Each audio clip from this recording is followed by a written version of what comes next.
Innal hamdalillah nahmaduhu wa nasta'inuhu wa nastaghfiruh wa na'udzu billahi min syururi anfusina wa min sayyiati a'malina.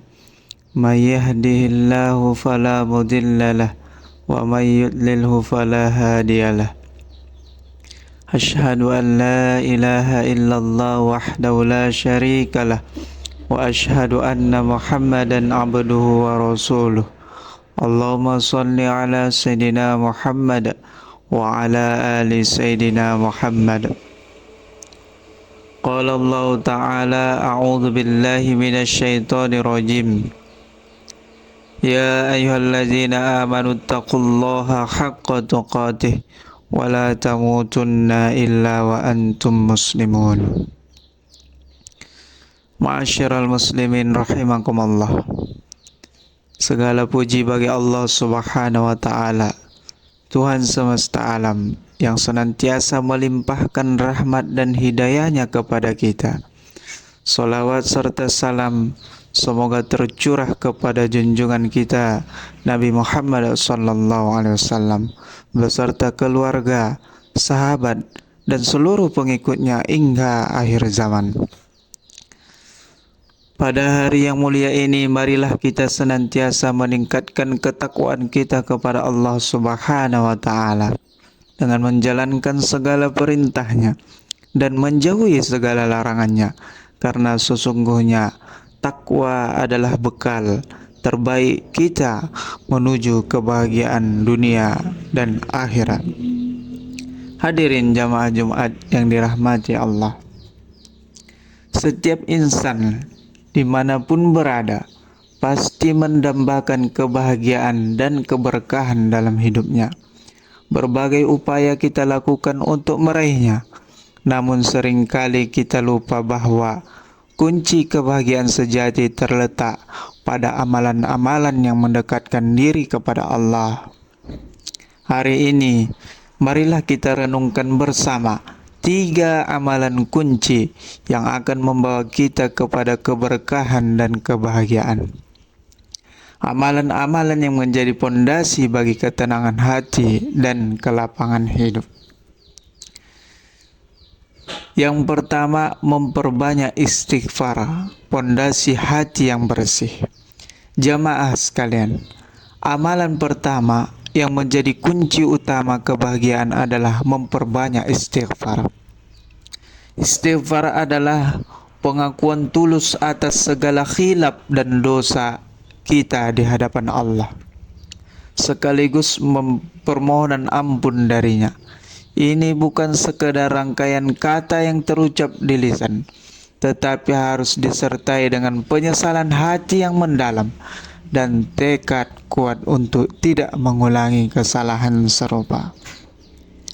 Rasulullah SAW, sang manusia sempurna yang dosanya telah diampuni, senantiasa beristighfar lebih dari 70 bahkan 100 kali dalam sehari. Ini menunjukkan betapa pentingnya istighfar bagi kita yang tak luput dari kesalahan.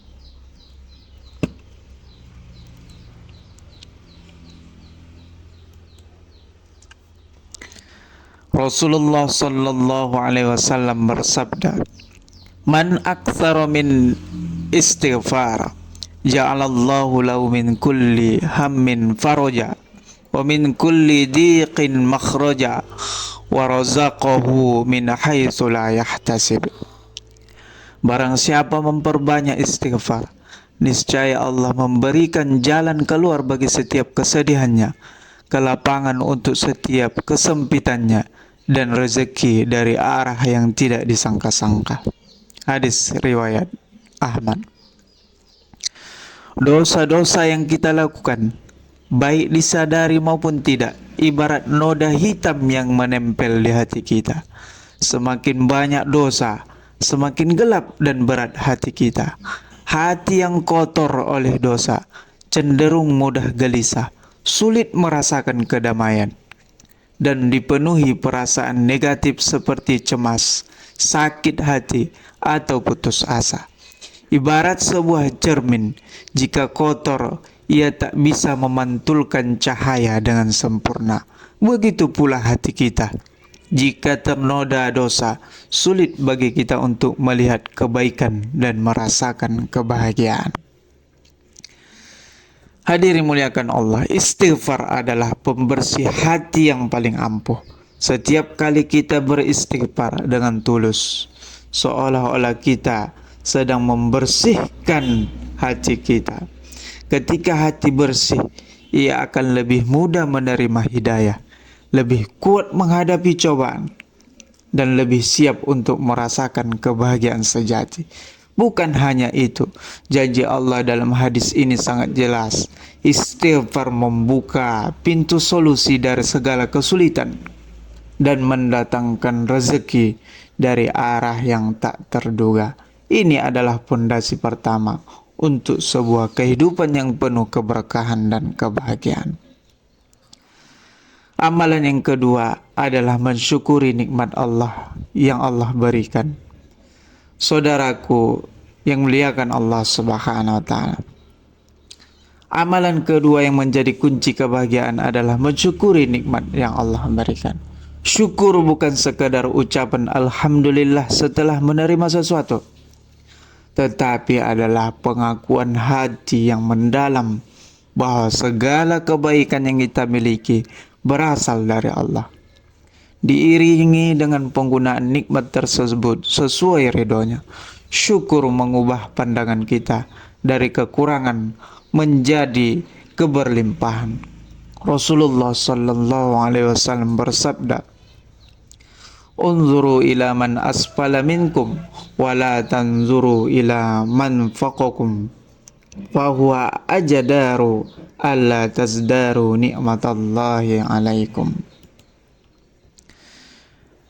Lihatlah kepada orang-orang yang lebih rendah daripada kalian, dan jangan kalian melihat kepada orang-orang yang berada di atas kalian, karena yang demikian itu lebih patut bagi kalian, supaya kalian tidak meremehkan nikmat Allah yang telah dianugerahkan kepada kalian. Hadis riwayat Bukhari.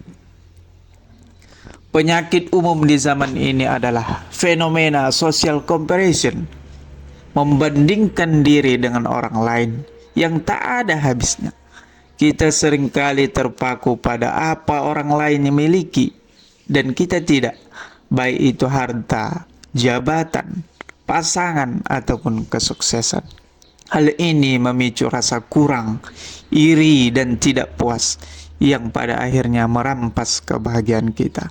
Hati yang tidak bersyukur akan selalu merasa miskin meskipun harta melimpah. Hadis Rasulullah di atas mengajarkan tentang perspektif yang benar. Kita melihat ke bawah, kepada mereka yang kurang beruntung. Kita akan menyadari betapa banyak nikmat yang Allah karuniakan kepada kita. Kesehatan, keluarga, pekerjaan, tempat tinggal, bahkan sekedar bisa bernapas dengan lega. Rasa syukur ini akan melahirkan rasa cukup, qanaah dalam hati. Hati yang qanaah tidak mudah iri, tidak mudah tamak, dan selalu merasa damai. Kita belajar menghargai hal-hal kecil yang sering kita lupakan, mengubah keluh kesah menjadi pujian, dan kegelisahan menjadi ketenangan. Inilah kunci kepuasan hati yang abadi, terlepas dari kondisi luar. Kemudian yang ketiga, menghilangkan sifat hasad, iri hati, pembebas jiwa dari racun. Hadirin muliakan Allah Subhanahu wa taala. Hasad adalah penyakit hati yang sangat berbahaya. Ia adalah racun yang menggerogoti amal kebaikan dan merampas kebahagiaan kita. Hasad membuat kita menderita melihat kebahagiaan orang lain, bahkan menginginkan nikmat tersebut hilang. Rasulullah sallallahu alaihi wasallam bersabda, "Wal hasadu ya'kulul hasanat kama ta'kulun narul hatab." Hasad akan memakan kebaikan sebagaimana api melahap kayu bakar. Dari kisah inspiratif Abdullah bin Amr al-As tentang seorang penduduk surga, yang artinya tatkala aku berpaling pergi ia pun memanggilku dan berkata bahwa amalannya hanyalah seperti yang terlihat, hanya saja ia tidak memiliki perasaan dendam dalam hati. Kepada seorang muslim pun ia tidak pernah hasad kepada seorang pun kebaikan yang Allah berikan kepada yang lain. Abdullah berkata, inilah amalan yang mengantarkan engkau menjadi penduduk surga, dan inilah yang tidak kami mampu. Hadis riwayat Ahmad. Hasad adalah salah satu penyakit hati yang paling sulit disembuhkan dan paling merusak. Ketika hasad bersarang dalam hati, kita akan terus gelisah dan tidak bahagia. Bukan karena kekurangan kita, tapi karena kelebihan orang lain. Ibarat kita minum racun dan berharap orang lain yang sakit. Padahal rezeki dan nikmat sepenuhnya di tangan Allah, sebagaimana sesuai hikmah dan kehendaknya. Kita tidak berhak untuk iri atas apa yang dikaruniakan kepada hambanya yang lain. Kisah penduduk surga yang diungkapkan Abdullah bin Amr bin As memberikan pelajaran yang luar biasa. Hati yang bersih dari hasad adalah jalan pintas menuju kebahagiaan, bahkan surga. Laki-laki itu tidak terkenal dengan ibadah yang luar biasa, tapi hatinya suci dari dengki. Dengan menghilangkan hasad, kita membebaskan diri dari belenggu emosi negatif. Kita bisa turut berbahagia atas kebahagiaan orang lain, dan hati kita tidak akan dipenuhi ketenangan serta lapang dada. Inilah pembebasan jiwa yang akan membuka pintu rezeki dan keberkahan dari Allah. Hadirin sekalian, ketika amalan ini memperbanyak istighfar, mensyukuri nikmat dan menghilangkan sifat hasad, adalah pondasi utama bagi kehidupan yang berkah dan hati yang bahagia. Jika kita mampu mengimplementasikan ketiganya dalam keseharian, insya Allah kita akan merasakan ketenangan yang hakiki, terbebas dari beban dosa dan khawatiran yang tidak perlu, serta senantiasa diselimuti keberkahan dari Allah Subhanahu wa Ta'ala. Mari kita jadikan momentum Jumat ini untuk berkomitmen memperkuat ketiga amalan mulia ini dalam diri kita. Semoga Allah Subhanahu wa Ta'ala senantiasa membimbing kita untuk menjadi hamba-hambanya yang berhati bersih, bersyukur dan jauh dari sifat iri hati. Barakallahu li wa lakum fil Qur'anil azim, wa nafa'ani wa iyyakum bima fihi minal ayati wa dzikril hakim. Wa taqabbal minni wa minkum tilawatah, innahu was samiul alim.